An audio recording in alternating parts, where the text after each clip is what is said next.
Hello champions, क्या हाल है? कैसी चल रही है एसएसटी की प्रिपरेशन? मुझे पता है कि तुमने बहुत ही ज्यादा अच्छे तरीके से प्रिपरेशन कर रखे। जैसे तुमने आईटी का एग्जाम बिना पढ़े दिया, बहुत अच्छा स्कोर किया, इंग्लिश का अच्छा दिया, फिर साइंस का अच्छा किया। तो इसी तरीके से आज इस वीडियो के बाद में आप सोशल साइंस का जो पेपर है ना, उसको बहुत ही ज्यादा अच्छा करने वाले हो। अब देखो, इस वीडियो के अंदर हम लोग करने क्या वाले हैं, इस वीडियो के अंदर हम लोग जो सीबीएसई का एक ऑफिशियल सैंपल पेपर है ना, उसको सॉल्व करेंगे। तो भैया हमारा टाइम वेस्ट नहीं हो जाएगा इस पेपर को सॉल्व करने से। नहीं, देखो, इस पेपर को सॉल्व करने से क्या होगा, इसके अंदर पूरे पूरे सिलेबस के क्वेश्चन है। हिस्ट्री के भी हैं, ज्योग्राफी के भी हैं, सिविक्स के भी हैं और इकोनॉमिक्स के भी। अब इन चारों के हैं और पूरा सिलेबस है। अब जैसे कि मान लो कि आप कोई क्वेश्चन पढ़ रहे हो, वो क्वेश्चन आपको नहीं आ रहा और आपको पता लगा कि अच्छा मेरे को प्रिंट कल्चर में ये वाला टॉपिक नहीं आ रहा, तो आप क्या करोगे, उस टॉपिक को रिवाइज करोगे। तो यहां से क्या होगा कि अगर आप इस वीडियो से पहले अगर 60 मार्क्स स्कोर करें, तो इस वीडियो के बाद में 70 प्लस स्कोर करने वाले हो, इस बात की मैं आपको गारंटी दे सकता हूं। तो इसीलिए ये जो पेपर है बहुत ही ज्यादा इंपॉर्टेंट है और अगर आपको 80 आउट ऑफ 80 स्कोर करना है ना, तो डेफिनेटली आपको इसको देखना ही चाहिए। ठीक है, तो इसके अंदर बेसिक इंस्ट्रक्शंस है कि हमारे पास में, जो आप लोगों को एक बार बता देता हूं कि क्या क्या रहेगा। Section A, section B, section C, section E और एफ यहां पर सेक्शन रहने वाले हैं। एफ सेक्शन जो है वो आपके पास में रहेगा मैप वर्क का, और मैप वर्क की वीडियो मैंने अपलोड कर दी है, वो जाकर के देख लेना। उसमें मैंने कहानी के रूप में आपको हिस्ट्री का मैप वर्क समझाया, बहुत ही ज्यादा आसान है। ठीक है, अब हम लोग स्टार्ट करते हैं। देखो, सबसे पहले हमें देखने को मिलेगा क्या, वो मिलेगा सेक्शन ए। अब सेक्शन ए के अंदर क्या होता है कि Rihan is a poor agricultural labour, की एक बहुत ही बेचारा पुअर किसान है and needs a loan for the cultivation of a small piece of land. और उसको है ना, अपनी एक छोटी सी जमीन है, उसके लिए एक लोन चाहिए। तो वो किससे लोन लेगा, कि मतलब नीचे देखो इसके अंदर क्वेश्चन में कहा गया है कि which of the following would definitely offer him a fair interest and the flexible terms of credit. अब देखो यहां पर ध्यान से सुनो, अगर आपको लोन लेना होता है, ठीक है, कि अगर आपको लोन लेना है तो आपके पास में दो तरीके होते हैं। एक तो आप चले जाइए इनफॉर्मल सेक्टर में और दूसरे चले जाइए आप फॉर्मल सेक्टर में। ठीक है, अब जब आप फॉर्मल सेक्टर के अंदर जाते तो आपके पास में दो चॉइसेस होते हैं कि एक तो आप जो कॉर्पोरेटिव सोसाइटी है उससे लोन ले सकते हैं और दूसरा है कि आप बैंक से लोन ले सकते हैं। ठीक है, इतने तरीके होते हैं कि आप बैंक लेना चाहते हैं। अब इसमें ध्यान से जब आप क्वेश्चन पढ़ेंगे तो इसमें लिखा गया कि फेयर रेट ऑफ इंटरेस्ट उसको लेना है। तो फेयर रेट ऑफ इंटरेस्ट जो है वो मिलता है किसमें, सिर्फ और सिर्फ हमें मिलता है इसमें फॉर्मल सेक्टर में मिलता है। इनफॉर्मल के अंदर फेयर हमें नहीं मिलता है, फेयर रेट ऑफ इंटरेस्ट नहीं मिलता है, क्योंकि जो फॉर्मल सेक्टर होते हैं इसके अंदर आरबीआई रेगुलेट करता है कि क्या रेट ऑफ इंटरेस्ट रहेगा, सभी को इक्वल अमाउंट में लोन मिलना चाहिए। तो ये सब कुछ आरबीआई रेगुलेट करता है। तो इसीलिए यहां पर ये इनफॉर्मल तो कैंसिल हो गया, अब फॉर्मल हो गया। अब फॉर्मल में दो चॉइसेस हैं कि एक तो वो बैंक से ले या फिर एक वो सोसाइटी से ले। तो देखो, बैंक का क्या होता है कि बैंक की जो टर्म्स ऑफ क्रेडिट होती है ना, वो एकदम से रिजिड होती है, कि उनका कहना है कि आपको कोलेटरल देना पड़ेगा, उनका कहना है कि आपको कुछ ना कुछ एक अमाउंट जो भी है उनकी प्रोसेस, उसके अंदर आपको है ना कुछ ना कुछ एक जो है टर्म्स ऑफ क्रेडिट अलग अलग होती है। लेकिन इसमें आपसे कहा गया है, ध्यान से पढ़ो इस क्वेश्चन को, इसमें कहा गया है कि फ्लेक्सिबल टर्म्स ऑफ क्रेडिट, की फ्लेक्सिबल टर्म्स ऑफ क्रेडिट होनी चाहिए। तो वो किसके अंदर होती है, वो होती है कॉर्पोरेटिव सोसाइटी में। तो इसीलिए जो हमारा रहमान है, इसको कहां से लोन लेना चाहिए, इसको जो लोन लेना चाहिए वो लेना चाहिए कॉर्पोरेटिव सोसाइटी से। देन फिर इसके बाद में चलते हैं हम लोग नेक्स्ट क्वेश्चन की तरफ। अगला क्वेश्चन थोड़ा घुमा करके है, चलो आप लोग इसका आंसर देना, बहुत ही ज्यादा सिंपल है। लेकिन आप लोगों से क्वेश्चन मैंने पूछ लिया कि सेकंड वाले का ABCD में से कौन सा आंसर होगा। तो देखो, इसमें कहा गया है कि Sajiya's teacher asked her a question, कि साजिया की टीचर ने उससे क्वेश्चन पूछा, टू विच शी आंसर्ड, उसका आंसर उसने दे दिया। क्वेश्चन आपको नहीं पता लेकिन उसने आंसर दे दिया, MNREGA 2005 what could be have been a teacher question, कि टीचर का क्या क्वेश्चन होगा आप बताइए। जैसे कि ए वाले के अंदर है कि name the act that was devised to imply the right of work है, राइट ऑफ इक्वलिटी है, राइट ऑफ फ्रीडम है, या फिर राइट टू एजुकेशन है। बताइए कि कौन से वाला एक्ट है, जल्दी से कमेंट करके बताओ कि ABCD में से कौन सा इसका आंसर होगा। ठीक है, तो कर दिया ना आंसर। तो अब मैं बताता हूं इसका क्वेश्चन का सॉल्यूशन। तो देखो, ध्यान से देखो, जो मनरेगा है 2005, ये जो एक्ट है ये क्या था, जैसे कि जो गांवों के लोग होते हैं ना, गांवों के लोग के पास में एम्प्लॉयमेंट नहीं होता, तो गवर्नमेंट क्या करती है कि जो लोग होते हैं उनको एम्प्लॉयमेंट प्रोवाइड करने के लिए वो क्या करते हैं कि उनको है ना गांव के अंदर जैसे कि तालाब बनाना है, तो वो क्या करती है कि गांव के लोगों को ही हायर कर लेती है और जो 90 डेज का उनको कंफर्म यहां पर क्या देती है, उनको काम देती है कि वो काम कर सकते हैं और उनको एक तरीके से एम्प्लॉयमेंट वहां पे जनरेट हो जाता है। तो ये यहां पर क्या था, ये बेसिकली एक ऐसा एक्ट था जिससे कि सभी लोगों को क्या मिल रहा है, काम मिल रहा है। रहा है। तो काम क्या होता है, वो होता है वर्क। तो यहां पे हम लोग बोलेंगे कि ये जो एक्ट था इसको हम लोग डिफाइन करेंगे कि name the act that was devised to imply the right to work, कि लोगों को काम करने का राइट हो। तो इसीलिए यहां पर इसका जो आंसर हो जाएगा ए ऑप्शन एकदम से करेक्ट होने वाला है। देन फिर इसके बाद में चलते हैं हम लोग क्वेश्चन नंबर 3 में। क्वेश्चन नंबर 3 में हमसे कहा गया है कि which of the following steps would guarantee the welfare of employees in the organize sector, कि ऑर्गेनाइज सेक्टर के अंदर जो एम्प्लॉयज हैं उनके लिए क्या अच्छा होगा, उनके जो वेलफेयर, उनके अच्छाई के लिए कौन से वाले स्टेप्स रहेंगे। तो इसमें सबसे पहला जो स्टेप है वो है पी वाले के अंदर हमसे कहा गया है कि payment of a equal remuneration to a man and women at the work place, कि यहां पर ये बोल रहे हैं कि जो सैलरी है ना वो मैन और वुमेन की एकदम से इक्वल होनी चाहिए, जेंडर के बेसिस के ऊपर डिस्क्रिमिनेशन नहीं होना चाहिए, जो कि एकदम से करेक्ट पॉइंट है। तो हमारा पी वाला जो स्टेटमेंट है ये तो क्या हो गया, ट्रू हो गया। ठीक है, हम लोग इसको साथ में करते हुए चलते हैं। अब इसके बाद में आता है क्यू वाला स्टेटमेंट। क्यू वाले स्टेटमेंट में हमसे कहा गया है कि protection of the employment of a women during the time of maternity, कि अगर मान लीजिए कि वुमेन का मैटरनिटी पीरियड चल रहा है तो उस केस के अंदर उसकी जो जॉब है उसकी प्रोटेक्शन होनी चाहिए। तो ये तो एक तरीके से उनके वेलफेयर के लिए, उनके अच्छाई के लिए है। तो इसीलिए ये वाला जो स्टेटमेंट है ये भी एकदम से ट्रू हो गया है। अब इसके बाद में जो नेक्स्ट है, नेक्स्ट स्टेटमेंट हमारे पास में क्या दिया हुआ है, वो दिया हुआ है कि prohibition of a child marriage. अब देखो यहां पर ध्यान से सुनना मेरी बात, यहां पर बोला है prohibition of a child marriage and providing the relief to the victims. अब ये जो है ये एक सोशल इशू है। अब ये एम्प्लॉयज के अंदर तो होगा नहीं, क्योंकि एम्प्लॉयज तो एक चाइल्ड तो होते नहीं, वो तो एक एडल्ट होते हैं जो कि एक जॉब करते हैं, तो वहां पे चाइल्ड मैरिज का तो कोई सीन नहीं होता है। लेकिन ये सही जब होता जब यहां पर ये जो चाइल्ड मैरिज है ना इसको हटा करके अगर हम लोग बोल देते चाइल्ड लेबर, ठीक है, चाइल्ड लेबर के लिए ये सही हो जाता, तो यहां पे ये सही था। लेकिन यहां पर बोला कि चाइल्ड मैरिज, तो चाइल्ड मैरिज का तो यहां पे कोई भी सीन नहीं बनता है, इसीलिए ये वाला जो स्टेटमेंट है ये क्या हो जाएगा, ये हो जाएगा एक फॉल्स स्टेटमेंट हो जाएगा। फिर इसके बाद में एस वाले स्टेटमेंट है। एस वाले स्टेटमेंट में हमसे कहा गया है कि payment of a one time bonus to all the retired employees, की एक टाइम बोनस मिलना चाहिए जितने भी रिटायर्ड एम्प्लॉयज हैं उनको। तो एक तो एकदम से सही बात है कि एम्प्लॉयज के ही हित के अंदर ये सारी बातें, तो इसीलिए हमारे पास में पी, क्यू और एस स्टेटमेंट एकदम सही हो जाएंगे और इसमें जो सी ऑप्शन है वो एकदम से करेक्ट होने वाला है।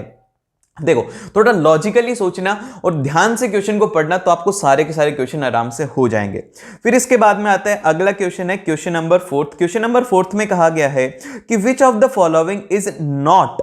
ये देखो जहां पर भी नॉट दिख जाए ना, मतलब कि कई बार क्या होता है कि हमें ना भावुक हो जाते हैं एग्जाम में, भावुक होने के बाद में हमसे होती हैं गलतियां, तो इसीलिए ध्यान से देखना कि कहीं इसके अंदर नॉट तो नहीं। तो इसके अंदर नॉट लिखा हुआ है an example of a process of a globalization, की ग्लोबलाइजेशन की जो प्रोसेस है उसका एग्जाम्पल कौन सा नहीं है। तो ग्लोबलाइजेशन के अंदर होता क्या है, देखो ग्लोबलाइजेशन के अंदर एक होती है एमएनसी कंपनी। अब एमएनसी कंपनी का काम क्या होता है, जैसे कि एमएनसी कंपनीज वो होती हैं जो कि एक से ज्यादा नेशन के अंदर ऑपरेट करती हैं। अब जैसे कि फॉर एग्जांपल के लिए हम लोग लेते हैं, वो लेते हैं एप्पल को, ठीक है। एप्पल क्या है, एप्पल आईफोन और ये मैकबुक वगैरह को मैन्युफैक्चर करता है। अब जो एप्पल है इसका हेडक्वार्टर कहां है, वो है यूएस के अंदर कैलिफोर्निया में। लेकिन ये ऑपरेट कहां पर कर रही है, इंडिया में भी कर रही है, चाइना में भी कर रही है और जर्मनी में भी कर रही है। सारे के सारे एक से ज्यादा नेशन के अंदर अगर ऑपरेट करती है तो उसको हम लोग बोलते हैं, क्या बोलते हैं, उसको कहते हैं हम लोग एमएनसी। और एमएनसी जब किसी भी कंट्री के अंदर आती है तो उसको कहा जाता है ग्लोबलाइजेशन। अब देखिए अब यहां पे हमसे क्या क्या क्वेश्चन पूछा गया है वो हम लोग देखते हैं। थोड़ा जूम करके दिखा देता हूं मैं आप लोगों को, हाँ ठीक है दिख रहा है ना। तो यहां पे अभी हम लोग क्या बोलेंगे, इसके क्वेश्चन क्या है। सबसे पहला तो इसमें कहा गया है कि Google's headquarter being in California with the multiple office across the world, कि भैया वो बोल रहा है कि जो गूगल का हेडक्वार्टर है वो तो है कैलिफोर्निया में, लेकिन उसके मल्टीपल ऑफिस है पूरी दुनिया में, जो कि एकदम से करेक्ट है। ये भी ग्लोबलाइजेशन का एक एग्जाम्पल है। फिर इसके बाद में नेक्स्ट आता है कि रेलवेज बीइंग, अब देखो ये जो नेक्स्ट स्टेटमेंट है मैं इसको कलर चेंज, हाँ तो railways being the largest public sector undertaking the employ in India, कि जो रेलवेज हैं वो क्या कर रही है, बहुत सारे एम्प्लॉयर्स को इंडिया के अंदर जॉब दे रही हैं। तो क्या ये एक नेशन से बाहर जा रही है, ये बात जो रेलवे है वो तो सिर्फ और सिर्फ एक ही नेशन में, इंडिया में ही तो है। तो यहां पर मल्टीनेशनल कंपनियां, फिर ग्लोबलाइजेशन के अंदर क्या होता है, एमएनसी की जरूरत होती है और एमएनसी एक से ज्यादा नेशन में ऑपरेट करती है। तो यहां पर तो इससे कोई रिलेशन ही नहीं निकला, तो इसीलिए जो हमारा ऑप्शन है ऑप्शन नंबर बी इसका करेक्ट आंसर हो जाएगा, क्योंकि बी है एक फॉल्स स्टेटमेंट जिस वजह से 20 का आंसर हो जाएगा। जैसे कि इसमें नेक्स्ट में है कि McDonald's introducing the Mc aloo tikki specially for the Indian menu, कि उन्होंने मैक आलू टिक्की बनाई थी इंडियन मेन्यूज के लिए। उसके बाद में Spanish family having a masala dosa for their weekend meal, तो स्पेनिश फैमिली है, इंडिया के अंदर ही मसाला डोसा बनता है, तो हम बाहर चले गए दूसरे नेशन में, तो एक से ज्यादा नेशन हो गए, तो इसीलिए यहां पर ये क्या हो जाएगा, ये भी एक ग्लोबलाइजेशन का एग्जांपल हो गया है। और फिर इसके बाद में जो अगला क्वेश्चन आता है, अगले क्वेश्चन के अंदर क्वेश्चन नंबर 5 में हमसे कहा गया है कि a multinational company MNC is a corporate organization that owns and control the production in more than one country. एकदम से सही बात है, कह रहे हैं कि एक से ज्यादा जो है कंट्रीज के अंदर ये ऑपरेट करती हैं, एक से ज्यादा कंट्रीज के अंदर कंट्रोल करती हैं। अब क्वेश्चन क्या है, क्वेश्चन ये है कि according which of the following countries has the best potential for an MNCs to set up. अब जैसे कि मान लो कि आपकी एक कंपनी है, आप क्या चाहोगे कि आपको मैक्सिमम प्रॉफिट हो, आपको है ना देना बहुत कम पड़े, आपका खर्चा कम हो, आपका प्रॉफिट ज्यादा हो। खर्चा कम कैसे होगा, जब आपको इंप्लॉयमेंट सस्ते मिल जाएगा, कि जो इंप्लॉयर्स है वो सस्ते में काम करने लग जाए, आपको रॉ मटेरियल बहुत ही ज्यादा चीप में मिल जाएगा, और जो आपका कॉस्ट है वो कम पड़ेगा, तो इससे क्या होगा कि आपको फायदा होगा, आप उसी कंट्री के अंदर जाना चाहोगे। तो अब हम लोग देखते हैं कि क्या क्या है इसमें। तो सबसे पहला जो कहा गया है कि country W has a rich culture and the ample biodiversity. आपको बायोडाइवर्सिटी से कोई रिलेशन है क्या, आपको कोई फायदा होगा, तो ये तो आप पहले इग्नोर कर दोगे। मान लो कि घूमने के लिए अच्छी है, आपके टूर के लिए अच्छी, लेकिन ये ऐसे अच्छा नहीं है। फिर इसके बाद में जो नेक्स्ट आता है, नेक्स्ट में हमसे कहा गया है कि country X provides the loan to the foreign company easily at a higher interest. आपको अगर लोन लेना है तो आपको हायर इंटरेस्ट के ऊपर मिलेगा, और आप हो बिजनेसमैन और आपको क्या चाहिए, आपको अपनी कॉस्ट कम करनी है, और आप हायर इंटरेस्ट के ऊपर लोन लोगे क्या, नहीं लोगे यार, तो इसीलिए ये एकदम से गलत हो गया। फिर इसके बाद में आता है सी के अंदर कहा गया कि country Y has an educated workforce ready to work for the affordable remuneration।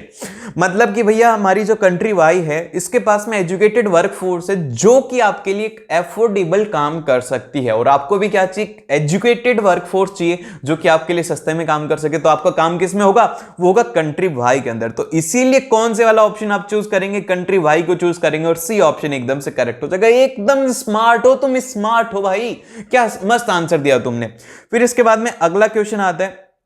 अगले क्वेश्चन में हमसे कहा गया है कि under the sustainable development goals society equality with the regards to access the resources is one of the most pressing challenges. अब देखो, आपको पता है कि यहां पर है ना हमारी सोसाइटी के अंदर कुछ लोग होते हैं बहुत ही ज्यादा अल्ट्रा रिच, कुछ होते हैं गरीब, और कुछ होते हैं और भी गरीब। तो जो कि है ना, मतलब कि क्या सोसाइटी के अंदर इनइक्वालिटी रिसोर्सेज के अवेलेबिलिटी के लिए होता है। एकदम से सही बात है, जिसके पास में पैसा होता है उसके पास में सारे के सारे रिसोर्सेज होते हैं। अब इसमें क्या कहा गया है, इसमें हमसे कहा गया है कि accordingly which of the following crisis is related to the statement above. अब यहां पर आपको क्राइसिस गिवन है और बताइए कि इनमें से कौन सा क्राइसिस है, ये ऊपर वाली जो सिचुएशन है उसमें आता है।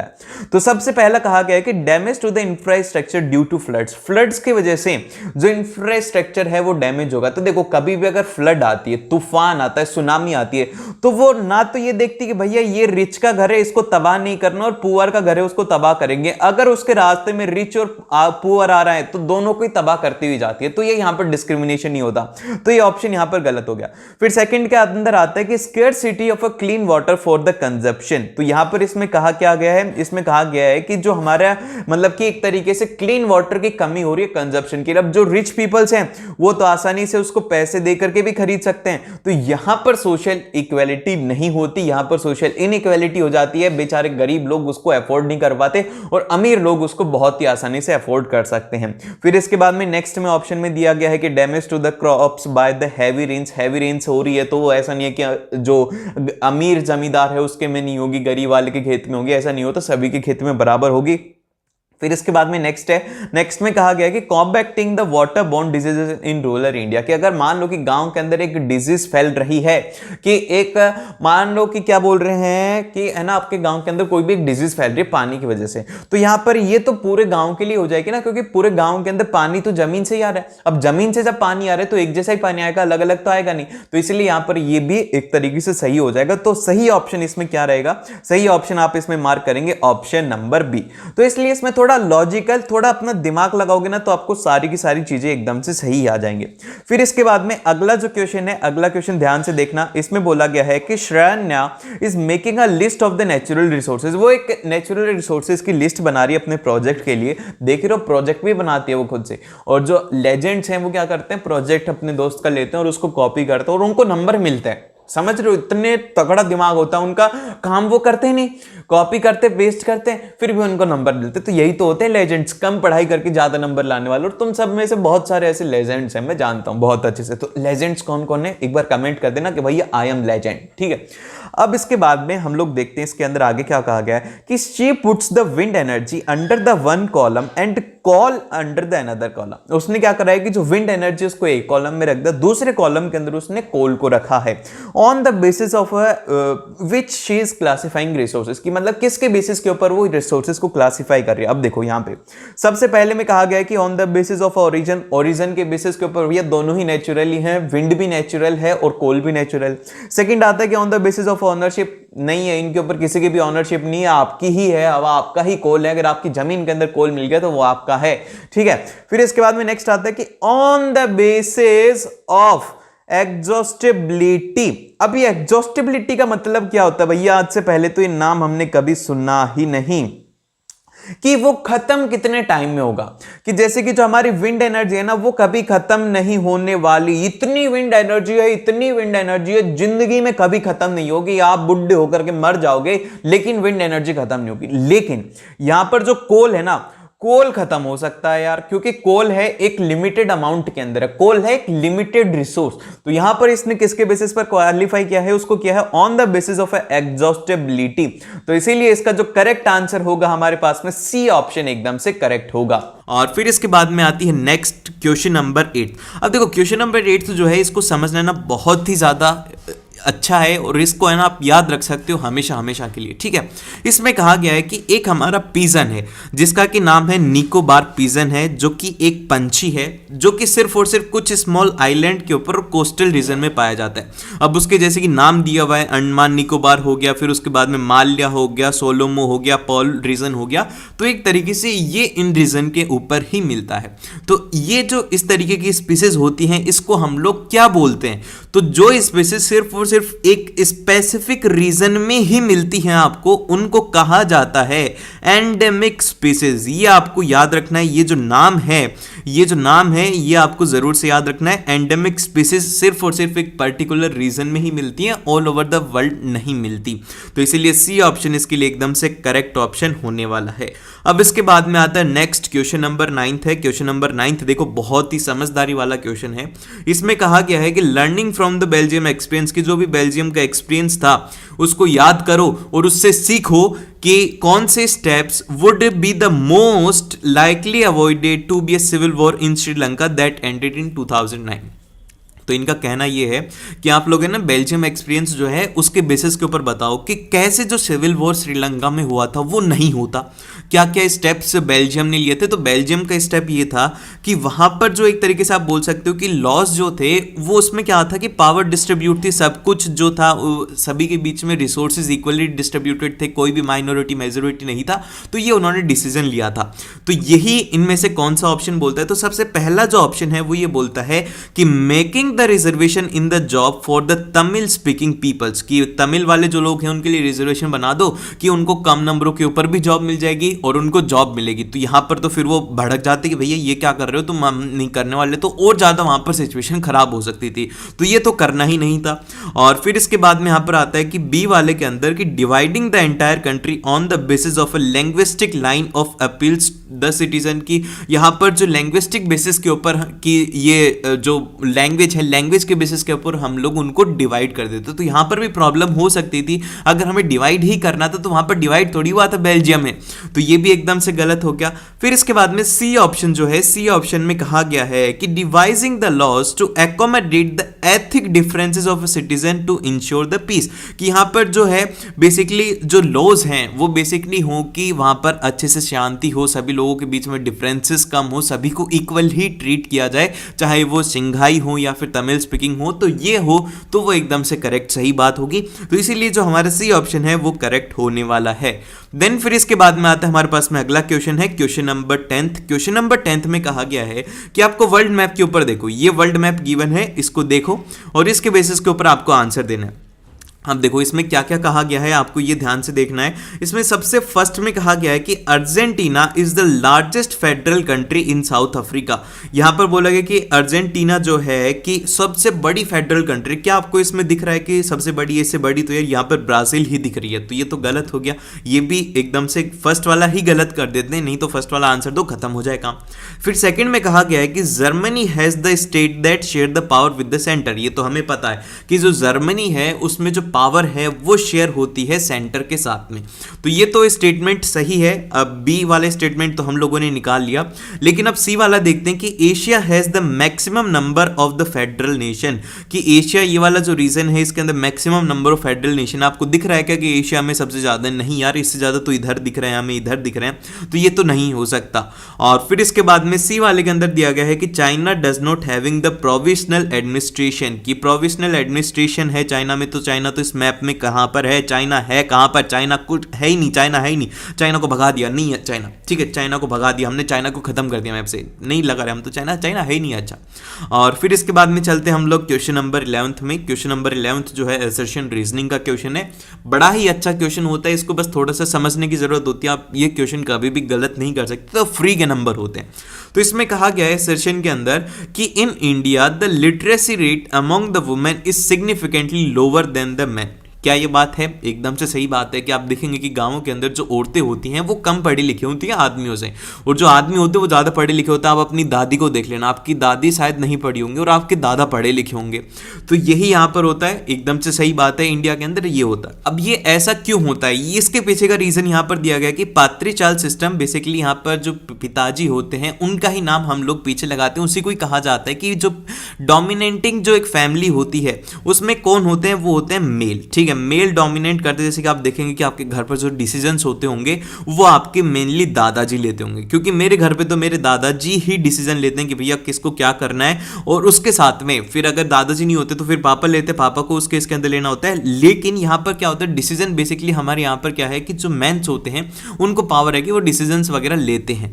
तो अभी इसी वजह से क्या होता है कि जो हमारा वंश है, ये माना जाता है कि जो वंश है वो लड़के ही आगे बढ़ाते, तो इसीलिए इनको ही पावर दे दी जाती है, इसीलिए इनको ही, इनकी एजुकेशन को ही मोर वैल्यू दी जाती है।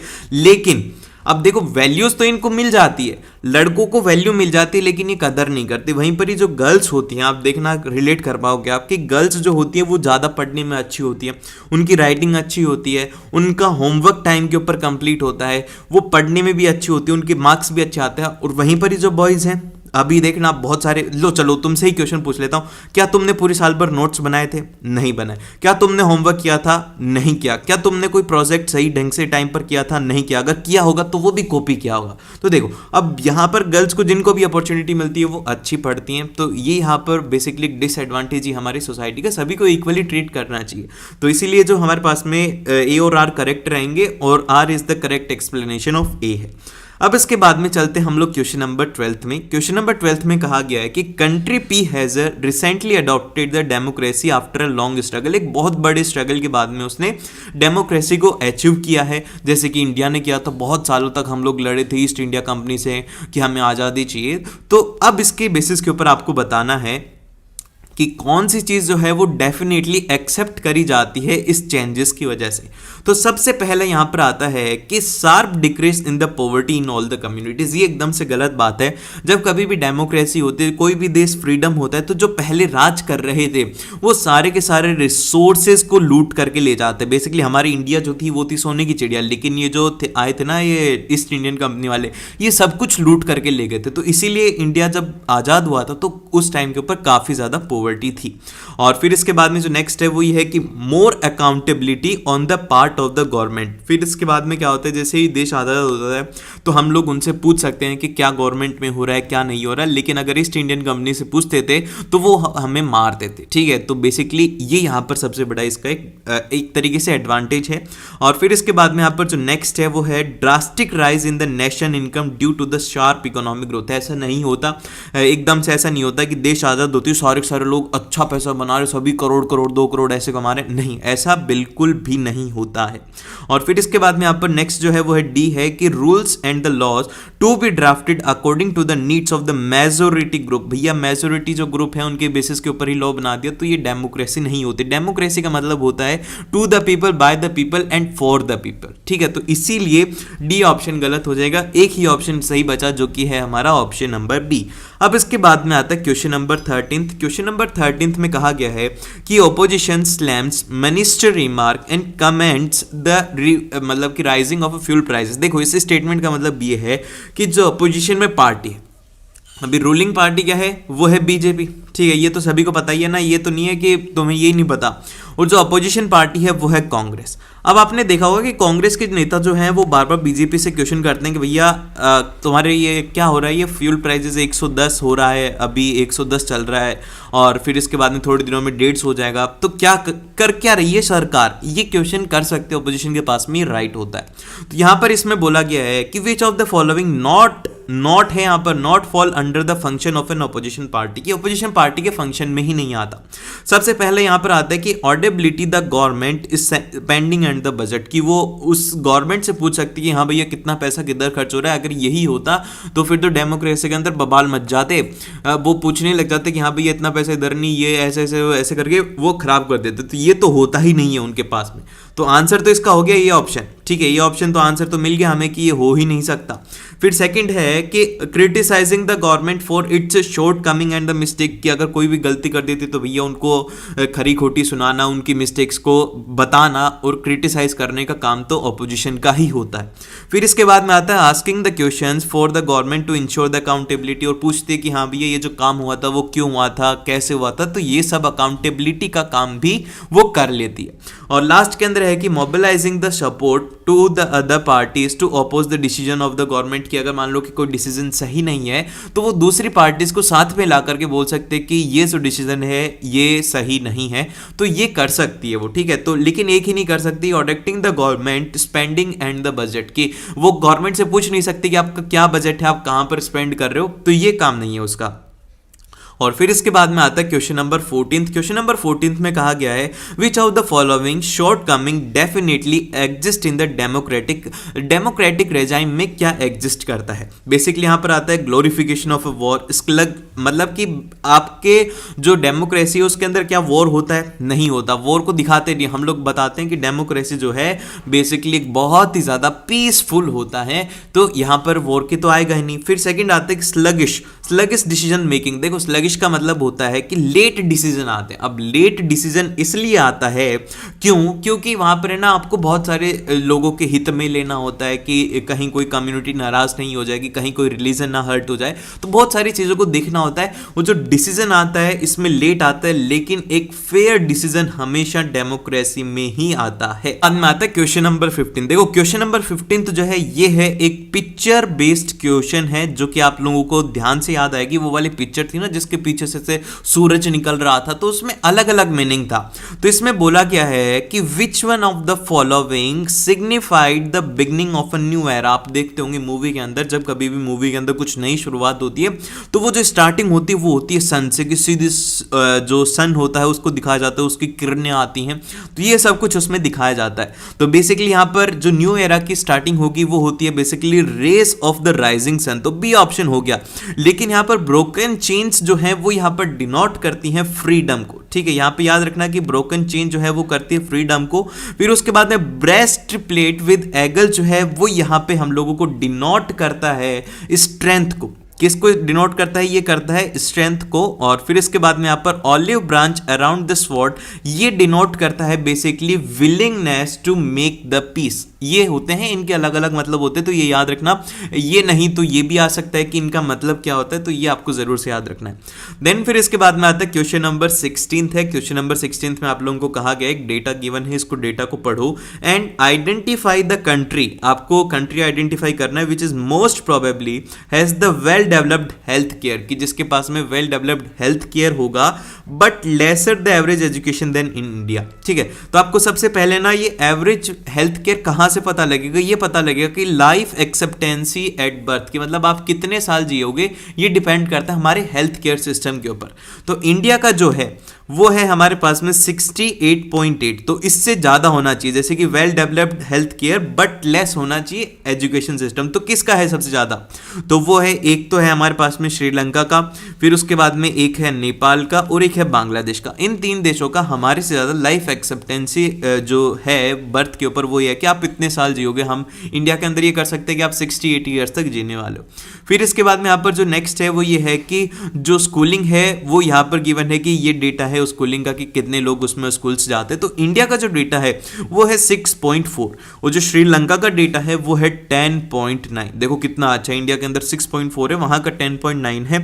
और इसके बाद में नेपाल जो है, नेपाल का कम है और उसके साथ में बांग्लादेश का कम है। तो 2 इसके आंसर हो जाएंगे, नेपाल और बांग्लादेश। लेकिन आपको इसमें बस आंसर में दिया हुआ है नेपाल, तो नेपाल ही इसका करेक्ट ऑप्शन हो जाएगा। डी ऑप्शन एकदम से करेक्ट हो गया। अब इसके बाद में आता है नेक्स्ट क्वेश्चन है जो कि है वुड कट पेंटिंग। देखो ये पेंटिंग को ध्यान से देखो, वुड कट पेंटिंग है। बेसिकली इसमें हो क्या रहा है कि यहाँ पर जो आदमी है ये है मेल, ठीक है, मैं इसको अलग कलर से बोल देता हूँ। ये क्या है, ये है हमारा मेल। ये क्या कर रहा है, बेसिकली वीणा बजा रहा है। क्या कर रहा है, वीणा बजा रहा है, मतलब गाना बजा रहा है। और जो वुमेन है वो क्या कर रही है, हुक्का पी रही है। ठीक है, बेसिकली आप लोग समझ रहे हो कि वुमेन हुक्का पी रही है, आदमी वीणा बजा रहा है। तो यहाँ पर क्या है कि जो प्रिंट कल्चर है वो ये दिखा रहा है कि इसमें इतनी ताकत है कि ये सब कुछ चेंज हो सकता है। ऑपोजिशन दिखा रहा है। पहले क्या होता था कि जो वुमेन थी वो सितार या फिर वीणा या फिर जो भी म्यूजिकल इंस्ट्रूमेंट थी वो बजाती थी और आदमी इधर बैठ के हुक्का पीता था। ठीक है, तो अब इसके क्वेश्चन का आंसर हम लोग देते हैं कि most likely trying to portrait in this art piece, कि इस आर्ट पीस से क्या हो रहा है। तो बेसिकली यहाँ पर चैलेंज किया जा रहा है कि जो कन्वेंशनल जेंडर है उसके रोल को बेसिकली चैलेंज किया जा रहा है। तो इसीलिए जो हमारे पास में सी ऑप्शन है वो एकदम से करेक्ट है, उल्टा दिखाया जा रहा है बेसिकली। बाद में आता है क्वेश्चन नंबर 18। क्वेश्चन नंबर 18 के अंदर कहा गया है कि against which of the following forms of a discrimination did Mahatma Gandhi launch a Satyagraha in south Africa, कि ऐसा कौन सा डिस्क्रिमिनेशन था जिसकी वजह से कि महात्मा गांधी जी ने साउथ अफ्रीका के अंदर सत्याग्रह को लॉन्च किया था। तो बस एक ही है, आप लोगों को पता ही है, वो है रेसिज्म। उसके बाद में ही वो फेमस हुए थे, देन फिर उसके बाद में वो इंडिया के अंदर रिटर्न हुए थे। उन्होंने देखा, क्या देखा कि साउथ अफ्रीका के अंदर जो ब्लैक हैं उनको इक्वल ही ट्रीट नहीं किया जाता, तो उनको ये बात अच्छी नहीं लगी, तो उन्होंने वहां पर एक सत्याग्रह को लॉन्च कर दिया था। जो क्वेश्चन आता है हमारे पास में वो ये आता है कि describe the famous incident of Jallianwala Bagh. ठीक है, ये आप सभी को पता है कि जालियांवाला बाग कब हुआ था, कैसे हुआ था। ये बेसिकली एक स्टोरी है, मैं आपको एक बार थोड़ा ब्रीफ में बता देता हूँ अपने वर्ड्स में कि वहाँ पर क्या हुआ था कि एक कम्युनिटी थी, कि जैसे कि आप बोल सकते हो कि अमृतसर पंजाब के अंदर एक मतलब बैसाखी बनाने के लिए लोग वहाँ पर इकट्ठा होते हैं। तो यूजुअली वहाँ पर इकट्ठा हुए थे 13 अप्रैल को। ठीक है, तो अब जब वहाँ पर क्या हुआ कि जो एक तरीके से वो अपना कुछ त्योहार भी मनाते और एक तरीके से प्रोटेस्ट भी वहां पर चल रहा था। तो जो प्रोटेस्ट था, इस प्रोटेस्ट का किसको पता लगा, ब्रिटिश गवर्नमेंट को पता लगा। तो ब्रिटिश गवर्नमेंट जो थी, इन्होंने ऑर्डर दिया कि यहाँ पर हमें इसे रोकना है। वो हर एक जो हमारे देश के अंदर प्रोटेस्ट वगैरह चल रहे थे उनको रोकने की पूरी कोशिश कर रही थी। ठीक है, तो ब्रिटिश गवर्नमेंट ने यहाँ पर क्या किया कि जनरल डायर, मतलब आप बोल सकते हो कि जनरल डाकू को भेजा। अब वो जनरल डाकू आया और उसने क्या किया कि वो इतना बेवकूफ इंसान था, उसने ये भी नहीं देखा कि यहाँ पर छोटे छोटे बच्चे हैं, यहाँ पर लोग हैं, यहाँ पर औरतें भी हैं और जिनका कोई मतलब भी नहीं है प्रोटेस्ट से, उनके ऊपर भी उसने फालतू में जो गोलियां हैं वो चलवा दी। फिर उसके बाद में क्या होता है कि पूरे देश के अंदर दंगे वगैरह होते हैं, गवर्नमेंट प्रॉपर्टीज को नुकसान होता है, वो आगे की बात है, लेकिन बेसिकली ये हुआ था। तो अब हम इसको पॉइंट्स के अंदर डिस्क्राइब करते हैं। ठीक है, सबसे फर्स्ट यहाँ पर इसका पॉइंट आएगा, वो ये आएगा कि ये कब हुआ था। तो इसकी जो डेट है वो है यहाँ पे हमारे पास में 13 अप्रैल जालियांवाला बाग इंसिडेंट्स हुआ था। फिर इसके बाद में सेकंड आता है कि ये क्यों हुआ था। सेकंड पॉइंट ये रहेगा कि ये हुआ क्यों था। On that day a crowd of villagers who had come to Amritsar to attend a fair gathered in enclosed ground of Jallianwala Bagh. वहां पर क्या हुआ था कि लोग आए थे, विलेजर्स आए थे वहां पर इकट्ठा होने के लिए, कि क्योंकि वहां पर एक ये जालियांवाला बाग के एक पूरा क्लोज्ड सा बोल सकते हो कि इस तरीके से एक क्लोज्ड सा है, उसके अंदर बस एक ही एंट्री का गेट है और यहाँ पर और किधर से भी नहीं जा सकते, ठीक है। तो ये था इस तरीके से। फिर इसके बाद में यहाँ पर आता है कि being from outside the city they are unaware of a martial law that had been imposed, और उनको बाहर से आए थे तो उनको मार्शल लॉ के बारे में पता नहीं था, क्योंकि गांवों से आए थे तो उनको ये बातें पता नहीं थी। फिर इसके बाद में यहाँ पर आता है जनरल डायर, इसका पूरा नाम था जनरल डायर था, entered the area block the exit point. उसने क्या करा कि जो गेट थे उनके आगे लॉक लगा दिया, कि मतलब आपको एक ये सोच लो कि आपको रूम में बंद कर दिया, फिर उसके बाद में आपके ऊपर फायर कर दी, तो आपकी तो मौत तो निश्चित है। तो यही क्या गया, वहां पर ओपन फायर करा गया और क्राउड जो है हंड्रेड्स ऑफ लोग उसमें मारे गए थे। और फिर उसके बाद में यहाँ पर यही सब हुआ था इस इंसिडेंट के अंदर। देन फिर इसके बाद में हमारे पास में आते हैं सेकंड क्वेश्चन, जो कि ये है describe the role of Alluri Sitaraman Raju in Andhra Pradesh during 1920। तो 1920 के अंदर इनका क्या रोल था। तो सबसे फर्स्ट हम बात करते हैं कि अलूरी सीतारमन राजू थे, ये कौन थे। आपने शायद जो मूवी थी RRR उसमें शायद आपने देखा होगा, तो यहाँ पर RRR से इंस्पायर्ड जो कि किसका कैरेक्टर था, जूनियर NTR का कैरेक्टर है, वही यहाँ पर अलूरी सीतारमन राजू का कैरेक्टर है। तो अभी हम उसके बारे में बात करेंगे। इसका ऐसा कोई रिलेशन नहीं है इससे, लेकिन आप थोड़ा रेफरेंस के लिए इसको याद रख सकते हो, ठीक है।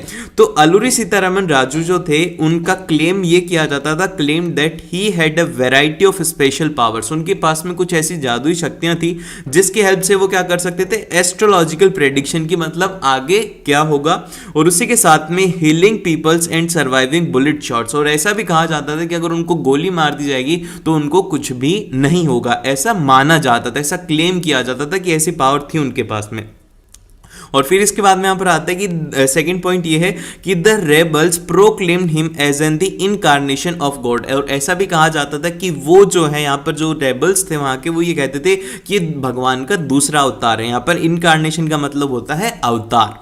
फिर इसके बाद में इसका थर्ड पॉइंट आता है, यहाँ पर ये आता है कि Raju was inspired by Gandhi ji and non cooperation movement. Gandhi ji से बहुत ज़्यादा प्रभावित थे, लेकिन उसी के साथ में यहाँ पर जो राजू थे, गांधी जी तो नॉन वायलेंस को सपोर्ट करते थे, लेकिन ये जो राजू जी थे इनका यहाँ पर क्या था, इनका बिलीफ ये था कि वायलेंस होना चाहिए। इनका एक थोड़ा अलग पॉइंट था कि वायलेंस होना चाहिए, और महात्मा गांधी का था कि नहीं होना चाहिए।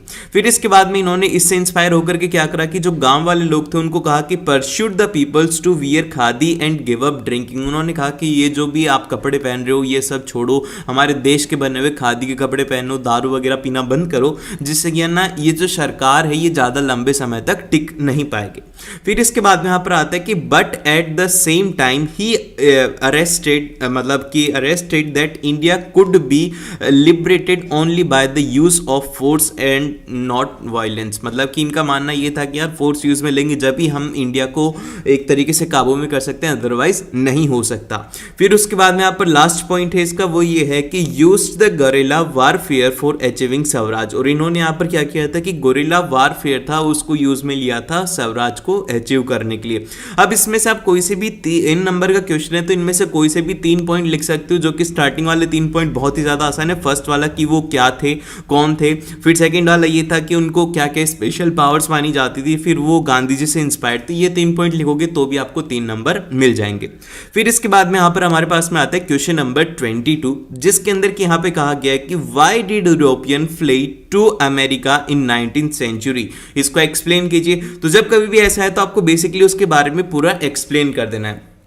तो इसका आंसर कुछ इस तरीके से रहेगा। फर्स्ट लाइन आपको हमेशा लिखनी है कि क्वेश्चन की एज इट इज लाइन लिख दो कि European flee to America in 19th century, ठीक है। फिर इसके बाद में एक पॉइंट लिखने की कोशिश करो। तो यहां पर क्या होगा कि एक पॉइंट तो यही बन जाएगा, ठीक है। अगर आपको नहीं आ रहा तो आप ये बोल सकते हो कि European flies to American in 19th century due to the following reasons. फिर उसके बाद में 2 पॉइंट लिख दोगे तो भी आपको 3 नंबर मिल जाएंगे। ये होता है कि आंसर को थोड़ा बड़ा दिखाना।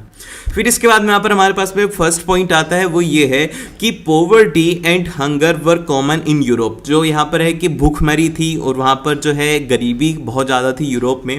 फिर सेकंड आता है कि city were crowded and deadly disease were wide spread. और जिस वजह से क्या हो रहा था कि जो कभी भी ऐसा होता है ना, गरीबी वगैरह होती है तो वहाँ पर डिजीजेस बहुत ही ज़्यादा फैलती हैं। जैसे कि अभी अगर मान लो कि कोई भी एक कंट्री है उसमें एक प्रॉपर मेडिकल सर्विस नहीं है, जैसे कि अगर आज आपको जुकाम होती है तो आप जाकर के एक डॉक्टर से कंसल्ट करते हो, आपके पास में दवाई मिल जाती है।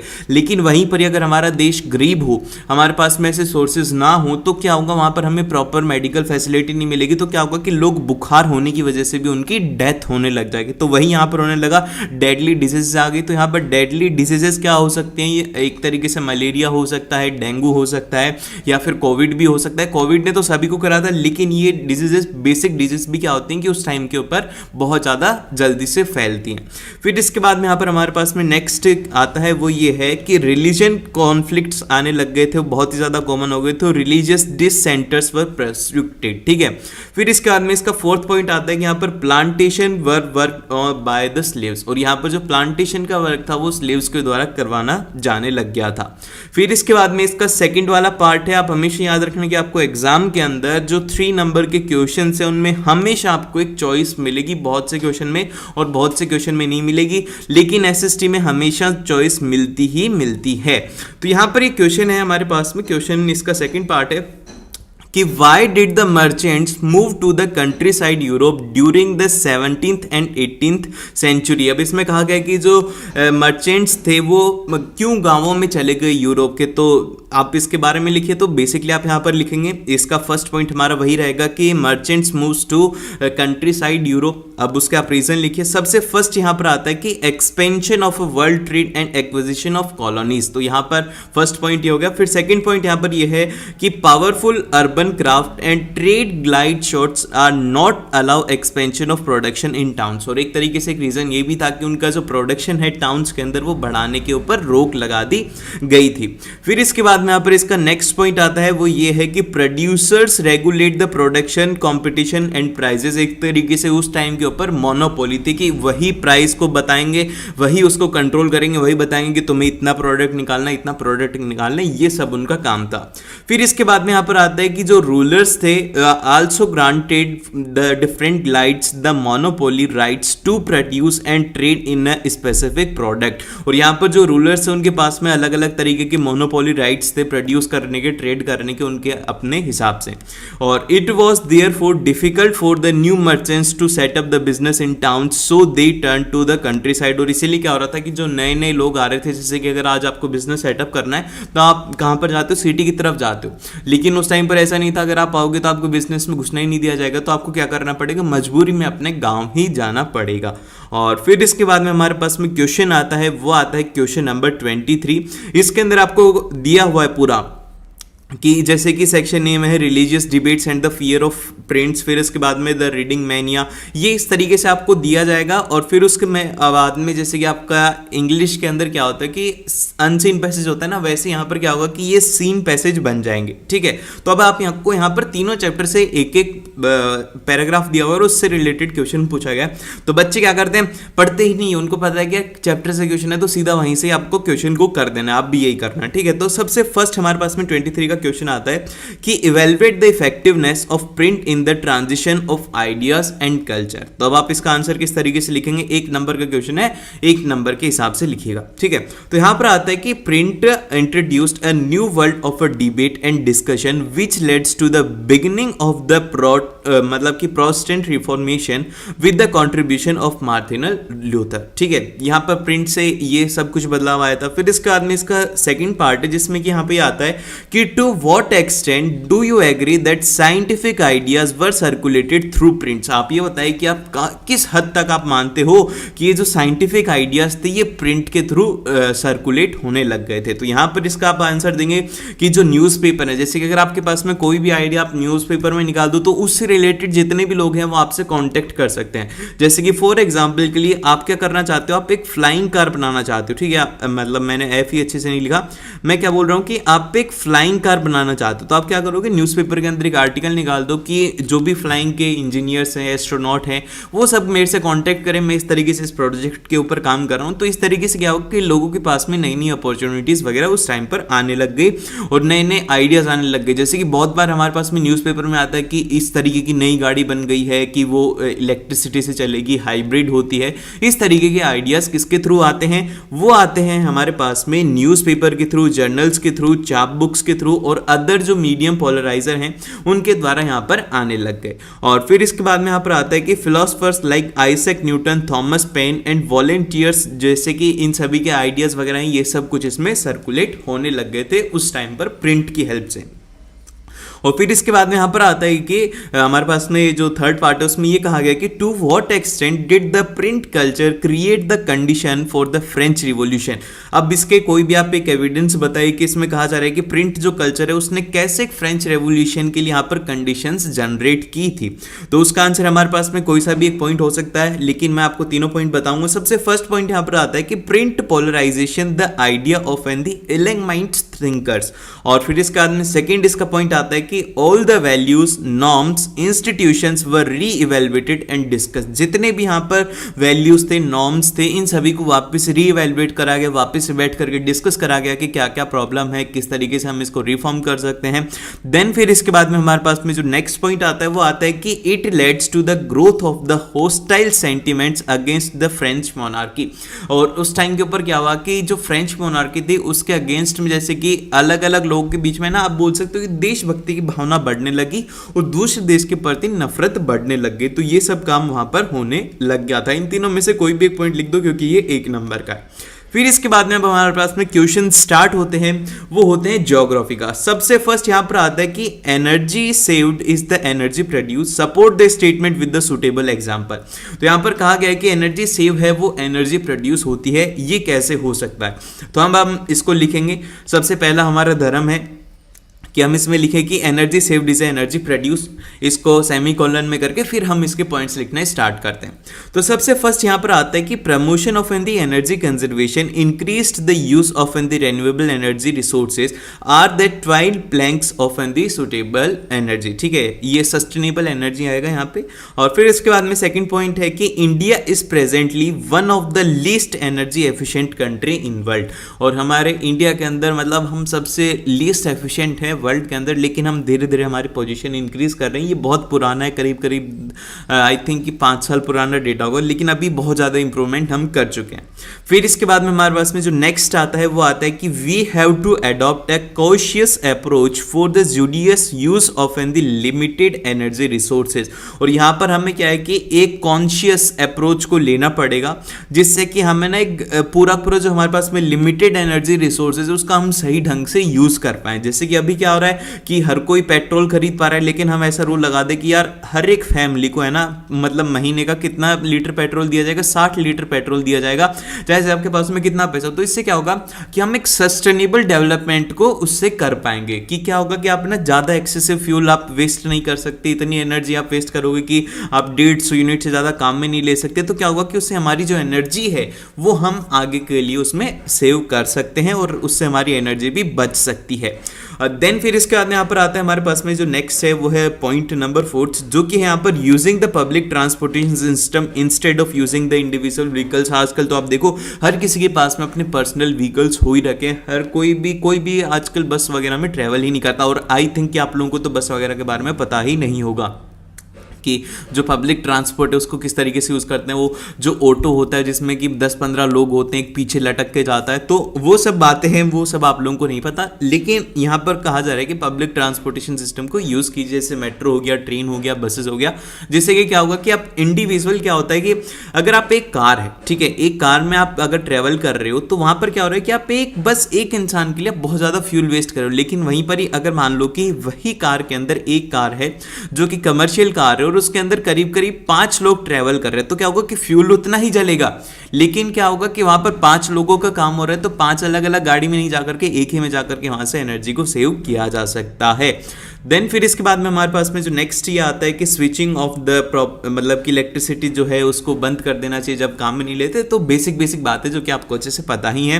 और फिर इसके बाद में यहाँ पर आता है कि using the power saving devices and the non convenience energy resources, यहाँ पर हमें काम में लेने चाहिए कि जो एनर्जी डिवाइसेज हैं पावर सेविंग वाले काम में लेनी चाहिए। मतलब बेसिकली कह रहे हैं कि गेमिंग लैपटॉप को मत लो, तुम मैकबुक एयर ले लो क्योंकि वो पावर कम खाती है। तो ये एक पता नहीं कैसा लॉजिकल मेरे दिमाग में एकदम से आ गया, लेकिन कोई बात नहीं।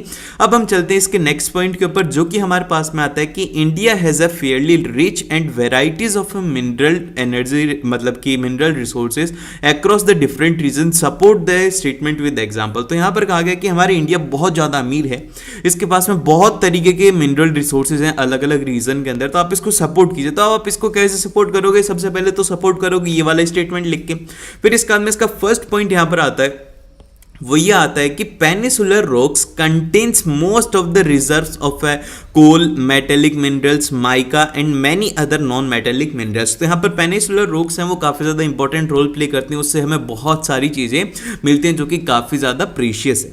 फिर इसके बाद में सेकंड यहाँ पे आता है, वो आता है कि सेडिमेंट्री रॉक्स है। सेडिमेंट्री रॉक्स जो कि वेस्टर्न में और ईस्टर्न फ्लैंक्स ऑफ पेनिसुला में पाई जाती है in Gujarat and Assam, having the most of the petroleum deposit, और यहाँ पर सबसे ज़्यादा आपको पेट्रोल मिलता है।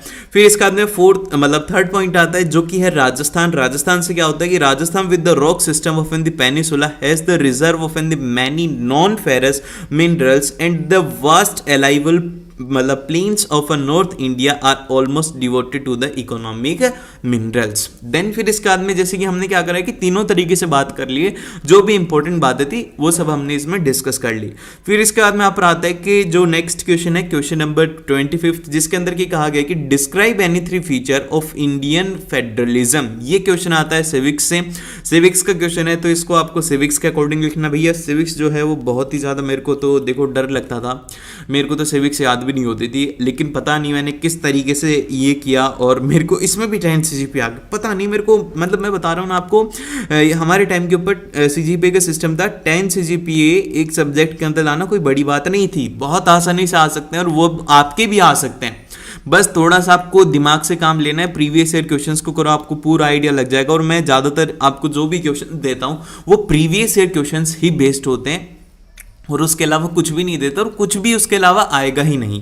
तो वो बातें आपको याद में रखनी है, तो इसके लिए मेक श्योर कि आप सब्सक्राइब करें और ऐसी और वीडियोस आपको मिल जाएंगी तो आप वहां से जाकर के उनको देख सकते हैं। देन फिर इसके बाद में हमारे पास में फर्स्ट जो पॉइंट आता है कि India federalism is the 3-fold distribution system on the 3 list. 3 list के अंदर डिवाइडेड है। सबसे फर्स्ट यहाँ पर आता है union list on which the centre make the law such as the defence currencies वगैरह, जो कि यूनियन लिस्ट बनाता है। फिर सेकंड आता है स्टेट लिस्ट, जिसके ऊपर क्या करते हैं स्टेट बनाता है, इसमें makes the law such as the police, trade and agriculture. जैसे कि आपने देखा होगा कि जो पुलिस होती है वो सभी स्टेट के अंदर अलग अलग अपनी फंक्शनिंग करती है, अलग अलग अपना वर्क करती है, लेकिन जो डिफेंस है वो सभी जगह पर एक काम करेगी। जैसे कि आर्मी है, आर्मी राजस्थान में भी वही काम करेगी जो कि आपका गुजरात में करेगी, जो गुजरात में करेगी वही आपके जम्मू एंड कश्मीर के अंदर करेगी। तो ये सब जो काम है ये एक सेंटर डिसाइड करते हैं, लेकिन स्टेट के अंदर अलग अलग काम वेरी हो सकते हैं। और फिर इसका यहाँ पर आता है कि concurrent list on which both the center and the state legislate such as the education and marriage। और यहाँ पर जो ये concurrent list है, यहाँ पर ये state और legislate है, दोनों के ऊपर बेस्ड रहता है कि एजुकेशन सिस्टम और मैरिज वगैरह के लिए सब में अलग अलग हो सकता है। सेंटर भी डिसाइड करता है लेकिन इसको स्टेट भी डिसाइड कर सकते हैं।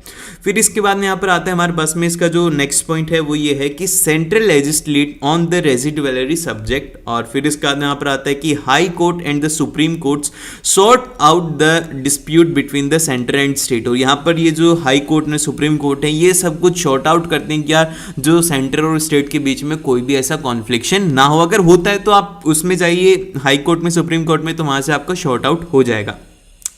देन फिर इसके बाद में हमारे पास में जो नेक्स्ट आता है वो आता है क्वेश्चन नंबर 26, जिसके अंदर की कहा गया है कि describe the role of a political parties in India. क्या रोल है पॉलिटिकल पार्टी का? जैसे कि पॉलिटिकल पार्टी आप लोगों को अभी कमेंट करके बताओ कि हमारे इंडिया के अंदर अभी रूलिंग, मैं बात कर रहा हूं रूलिंग पार्टी कौन सी है, ये पता होना चाहिए यार। देखो अगर ये नहीं पता तो फिर तुम्हारा भविष्य खतरे में है, देखो ये बात तो पता ही होनी चाहिए। तो हम बात करते हैं रोल ऑफ पॉलिटिकल पार्टी। तो सबसे फर्स्ट रोल आता है कि पार्टीज का काम होता है इलेक्शन करवाना। फिर सेकंड काम होता है कि parties put different policies and programmes, वो सब कुछ लाते हैं जैसे कि सुकन्या हो गया, उसी के साथ में एजुकेशन सिस्टम हो गया, मेनली जितनी भी आप स्कीम्स वगैरह के नाम याद रख सकते हो वो आप लिख सकते हो। अगर डेडिकेटेड 5 नंबर का आता है तो आप उनके नाम भी लिख देना। फिर इसका अंदर आता है कि party forms and run the government, ये दोनों काम करती है, बनाती भी है और चलाती भी है गवर्नमेंट को। Party that loses in election plays the role of opposition, जो कि यहाँ पर अभी रोल प्ले कर रही है कांग्रेस। और उसी के साथ में यहाँ पर आता है कि party shape the public opinion, जो भी हमारा ओपिनियन है उसको एक जो पार्टी है वो उसको आसानी से शेप कर सकती है कि हाँ भैया हमारे जो रीजन के लोग हैं वो ये करवाना चाहते हैं। जैसे कि राजस्थान के लोग हैं वो कुछ काम करवाना चाहते हैं कि हमारे को प्रॉपर ड्रिंकिंग वाटर चाहिए, प्रॉपर इलेक्ट्रिसिटी फैसिलिटी चाहिए, तो वो पूरे पब्लिक ओपिनियन को एक पार्टी रिप्रेजेंट करती है। फिर इसका यहाँ पर आता है कि parties provide the people access to the government machinery and welfare schemes, और यहाँ पर जो हमारी पार्टी है वो गवर्नमेंट मशीनरी को, वेलफेयर स्कीम्स को वहां पर हमें एक्सेस दिलवाती है। तो इनमें से कोई से भी 3 पॉइंट लिख देना, आपको 3 नंबर इसमें मिल जाएंगे। देन फिर इसके बाद में हमारे पास में जो क्वेश्चन नंबर 27 आता है, जिसके अंदर की ये है कि why do we need to expand the formal sources of a credit in India, हमें ऐसी जरूरत क्यों है?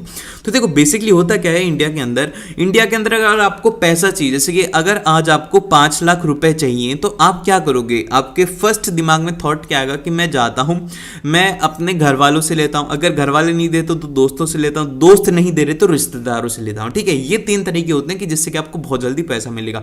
लेकिन इनमें क्या होता है कि अगर ये भी नहीं देते तो आप फिर क्या चाहते हो कि जो लैंडलॉर्ड्स वगैरह होते हैं, जो कि लोन वगैरह देते हैं, उनके पास में जाते हो और उनकी टर्म्स एंड कंडीशंस होती हैं वो डिफरेंट होती हैं। कई बार क्या होता है कि जो हमारे रिश्तेदार और दोस्त होते हैं इनकी भी नीयत खराब होती है, जिस वजह से हमारे साथ में धोखा हो जाता है, फ्रॉड हो जाता है, वो हमारे ऊपर उल्टा सीधा केस कर देते हैं, तो वो वहां पर प्रॉब्लम आने लग जाती है। तो ये सब की वजह से क्या होता है कि इंडिया के अंदर फॉर्मल आना चाहिए। तो अब देखो यहाँ पर ये सब बातें इसमें हमें इंग्लिश में लिखनी है, जो कि आपको मैं एक्सप्लेन करता हूँ। सबसे फर्स्ट यहाँ पर आता है कि explain the formal sources due to the following reasons, ये लिखेगा। और यहाँ पर आएगा कि to save the people from the exploitation of a informal sector, informal sector के अंदर उनके साथ में जो भी अन्याय होता है उसको रोकने के लिए। और formal charges at an the low interest on the loans, और जो फॉर्मल लोन्स होते हैं वो काफी ज्यादा लो इंटरेस्ट पर होते हैं। कई बार क्या होता है कि गांवों के अंदर कह दिया जाता है कि भैया देख तेरा पैसा दे देगा तो 15 तारीख से पहले, अगर नहीं देगा तो तेरी जमीन बेच देंगे। इस तरीके से काम वहां पे किए जाते हैं। और फिर इसके बाद यहाँ पर आता है कि लोगों को डेप्थ ट्रैप से बताने के लिए यहाँ पर काम में लिया जाता है, बचाने के लिए। और to provide the cheap and affordable credit, और उनको चीप और अफोर्डेबल क्रेडिट प्रोवाइड करवाने का भी एक रीजन है। और RBI also supervises the formal sector through the various rules and regulations which ensure that bank give loans to the small cultivators and small borrowers and not just to profit making traders. ये वाला point अगर आप याद रख सको तो इसको याद रख लेना। इसके अंदर बेसिकली कहा गया है कि जो हमारा आरबीआई है इसके अंदर उसकी फंक्शनिंग भी है कि आरबीआई जो है सुपरवाइज करता है फॉर्मल सेक्टर को, क्रेडिट को, कि ये क्या है कि बैंक जो है कि सिर्फ वो सिर्फ बिजनेस वालों को ना दे, एक स्मॉल कल्टीवेटर को भी लोन दे, स्मॉल बोरोवर को भी लोन दे, ताकि वो भी अपना एक बिजनेस सेटअप कर पाए। फिर इसके बाद में हमारे पास में जो क्वेश्चन आता है वो आता है आपके पास में, ये क्वेश्चन है कि why do bank and cooperative society needs to lend more, ऐसा क्यों होता है? ये और वाला क्वेश्चन है, ठीक है। अब इसके बाद में यहाँ पर ये जो क्वेश्चन है ऐसा इसलिए होता है क्योंकि bank and the cooperative society needs to lend more because of the following reasons. देखो मैं बार बार आपको बता रहा हूं कि आपको इस तरीके से लिखना है तो उसी तरीके से लिख के आना। तो यहाँ पे ये क्वेश्चन आता है, ये आता है कि this would leads to the higher income, इसकी वजह से क्या होता है कि उनको एक हायर इनकम मिलती है। और फिर इसके बाद में यहाँ पर आता है कि people could borrow cheaply for the variety of needs, और वहाँ पर क्या होता है कि आसानी से अगर आपको बहुत ही सस्ते के अंदर अगर आपको अलग अलग जरूरत, जैसे कि आपको गाड़ी चाहिए तो गाड़ी का लोन ले लो, घर चाहिए घर का लोन ले लो, एजुकेशन चाहिए एजुकेशन का लोन ले लो, तो इस तरीके से आप अलग अलग सेक्टर में ले सकते हो। They could cross point set up small scale industries, और ये क्या होता है कि वो एक स्मॉल स्केल इंडस्ट्री को भी वहां से सेटअप कर सकते हैं। देन फिर यहाँ पर आता है कि cheap and affordable credit is an the crucial for the country development. और यहाँ पर जो चीप और जो एक तरीके से आप बोल सकते हो कि सस्ता अगर लोन मिलने लग जाएगा, हर कोई लोन लेगा, तो वहाँ से हमारी कंट्री की ग्रोथ बिल्कुल भी नहीं होगी। तो यहाँ पर ये आता है, इसको करने के लिए क्या कहा जाता है कि to save the reduce the dependence on the informal sources of credit. और यहाँ पर क्या होता है कि इनफॉर्मल सोर्सेज ऑफ क्रेडिट के ऊपर लोग कम जाएं, तो इसीलिए भी इसको काम में ज़्यादा लिया जाता है। और it is important that the formal credit is distributed more equally so that poor can benefit from the cheaper loan. और जो गरीब लोग हैं उनको भी इससे फायदा मिल सके। इसीलिए क्या होता है कि जो बैंक और कॉर्पोरेटिव सोसाइटी है वो लेंड करती हैं ज़्यादा पैसे को, मतलब उधार पर देती हैं।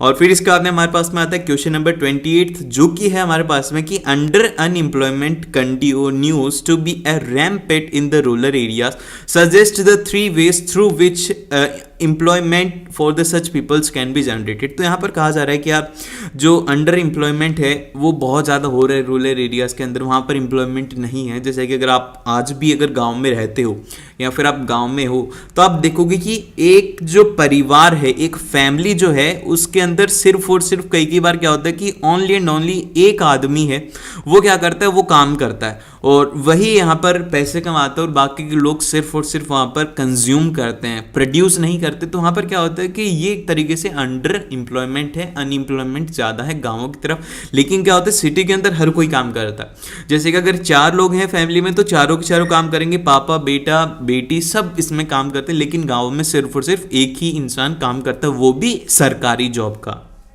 ठीक है, तो यहाँ पर एम्प्लॉयमेंट जनरेशन की जरूरत क्यों पड़ती है?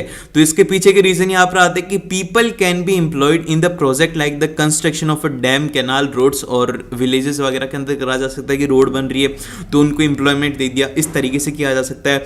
और जो गवर्नमेंट है, invest and employ the peoples in providing the transportation and storage services. और इस तरीके से भी किया जा सकता है कि ट्रांसपोर्टेशन में गाँवों के लोगों को लगा दिया।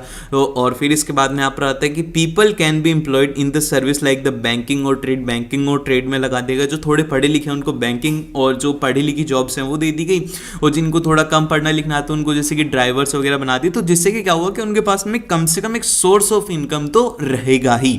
और फिर इस कारण यहाँ पर आते हैं कि government can identify and promote the industries services in the semi rural areas to enhance the employment. और गवर्नमेंट क्या कर सकती है, आइडेंटिफाई कर सकते हैं कि यार इस जगह के ऊपर ऐसे लोग हैं, इनके पास में एजुकेशन कम है या फिर इस तरीके वजह से जो भी रहा उनके पास में XYZ रीजन, तो इनके लिए ये वाली इंडस्ट्री अच्छी है, यहाँ पर इनको जॉब मिल सकती है। तो ये सब कुछ गवर्नमेंट वहाँ पे कंट्रोल कर सकती है। And government can open the centre to give the training and the financial assistant to help them become the self employed. और यहाँ पर गवर्नमेंट उनको हेल्प भी कर सकते हैं कि तुम किस तरीके से अपने आप आत्मनिर्भर बन सकते हो, कि तुम्हें किसी के ऊपर डिपेंडेंट रहने की जरूरत नहीं है पैसे के लिए। और इनमें से कोई सा भी पॉइंट एक्सप्लेन करेंगे तो आपको 3 नंबर मिल जाएंगे। आई होप कि आपको ये सब कुछ अच्छे से समझ में आए। अगर आपने यहाँ तक देखा है तो जरूर से कमेंट सेक्शन के अंदर 1 2 4 लिख दो, मेरे को पता लग जाएगा कि यार आपने यहाँ तक देखा है। And all the very best, मिलते हैं आप लोगों को नेक्स्ट वीडियो के अंदर। नेक्स्ट वीडियो के अंदर हम लोग डिस्कस करेंगे long answer type questions. Make sure कि उसके लिए सब्सक्राइब